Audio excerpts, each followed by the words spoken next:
శివ ఆంజనేయ యుద్ధం. పట్టాభిషేకం తర్వాత కొన్నాళ్లకు రాముడు అశ్వమేధ యాగాన్ని తలపెట్టాడు. యాగస్వానికి పరిరక్షకులుగా భరత, శత్రుఘ్నుల, సుగ్రీవ, ఆంజనేయులను నియమించారు. యాగస్వాన్ని పట్టుకున్న చాలామంది రాజులతో యుద్ధాలు జరిగాయి. హనుమంతుడి ప్రతాపం వల్ల యుద్ధాలలో ఎక్కువ ప్రయాస లేకుండానే రాజులు ఓటమిని అంగీకరించారు. చేసేదే లేక యాగస్వాన్ని భరత, శత్రుఘ్నుల, సుగ్రీవ, ఆంజనేయులకు అప్పగించారు. యాగస్వంతో పాటు అలా ముందుకు సాగుతుండగా చక్రాంక నగరంలో రాజసుహబుడు అనే రాజు యాగస్వాన్ని బంధించాడు. అతడితో కూడా యుద్ధం జరిగింది. అతడు హనుమంతుడి ఎదుటికి వచ్చి బాణాలు ప్రయోగించాడు. చిర్రెత్తిన ఆంజనేయుడు పైకెగసి కాలితో అతడి ఛాతి మీద కొట్టాడు. ఆ దెబ్బకు రాజసుహబుడు మూర్ఛిల్లాడు. మూర్ఛ అవస్థలలో అతడికి శ్రీరాముడు దర్శనమిచ్చాడు. బ్రహ్మాది దేవతలందరూ పూజిస్తున్న శ్రీరాముని రూపం అతడి మనోనేత్రానికి కనిపించింది. కొద్దిసేపటికి అతడు మూర్ఛ నుంచి తేరుకొని స్పృహలోకి వచ్చాడు. హనుమంతుడి పాదస్పర్శ మహిమతో భగవంతుడైన శ్రీరాముణ్ణి దర్శించుకోగలిగాను.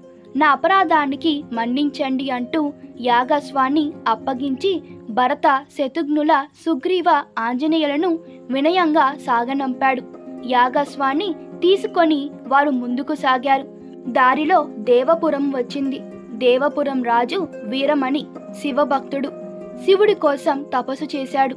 శివుడు అతడి తపస్సుకు మెచ్చి వరం కోరుకోమంటే, స్వామి, నా రాజ్యంపై ఎవరైనా దాడికి వచ్చినట్లయితే నన్ను రక్షించు అని కోరుకున్నాడు. శివుడు తదాస్తు అన్నారు. అప్పట్నుంచి వీరమణి తనను తాను అపరిజిత్తుడని అనుకోసాగాడు. తన రాజధాని నగరంలోకి ప్రవేశించిన యాగస్వాన్ని వీరమణి పట్టుకున్నాడు. దానిని తన అశ్వాలలో బంధించాడు. ఇది రాముడి యాగస్వం, మర్యాదగా విడిచిపెట్టు, మేం ముందుకు సాగాలి అని భరత, శత్రుఘ్నులు హెచ్చరించారు. వీరమణి పట్టించుకోలేదు. నువ్వు మొండికేస్తే యుద్ధంలో బుద్ధి చెప్పక తప్పదు, తుది హెచ్చరికగా పలికాడు సుగ్రీవుడు. యుద్ధానికి నేను సిద్ధమే. నేను పట్టుకున్న అశ్వాన్ని మీరెలా తీసుకుపోతారో చూస్తాను అంటూ వీరమణి సేనలను సమాయత్తం చేసి యుద్ధానికి సిద్ధమయ్యాడు. యుద్ధం హోరాహోరీగా జరిగింది. ఒకవైపు భరత, శత్రుఘ్నులు పరంపరను కురిపిస్తూ ఉంటే, మరోవైపు సుగ్రీవుడు, హనుమంతుడు సేన సమూహంలోకి చొరపడి విజృంభించారు.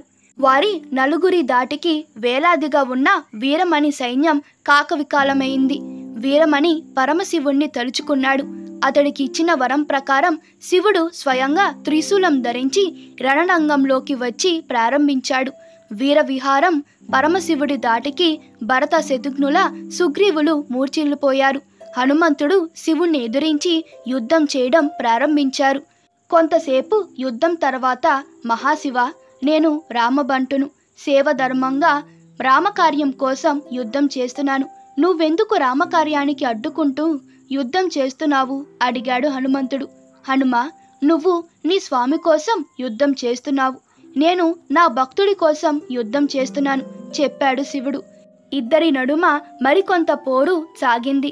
హనుమంతుడు తన గద్దతో శివుడి రథాన్ని కూల్చేశాడు. శివుడు నేల మీద పడ్డాడు. హనుమ, నువ్వు మహావీరుడివి. యుద్ధంలో నా దెబ్బలకు తట్టుకుంటేనే నా రథాన్ని కూల్చేశావు. నీ పరాక్రమానికి మెచ్చాను.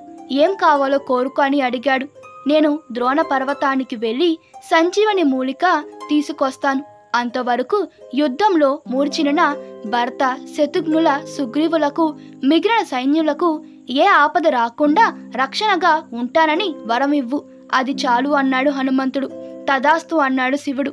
హనుమ రివ్వున ఎగిరి ఆకాశ మార్గాన ద్రోణ పర్వతానికి వెళ్ళాడు.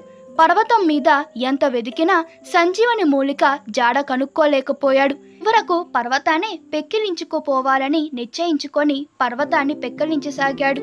ఆకాశ మార్గాన బృహస్పతి సహా దేవతలతో సంచరిస్తున్న దేవేంద్రుడు ఈ దృశ్యాన్ని చూసి చకితుడయ్యాడు. హనుమంతుడి మీదకు వజ్రాయుధం ప్రయోగించడానికి సిద్ధపడ్డాడు.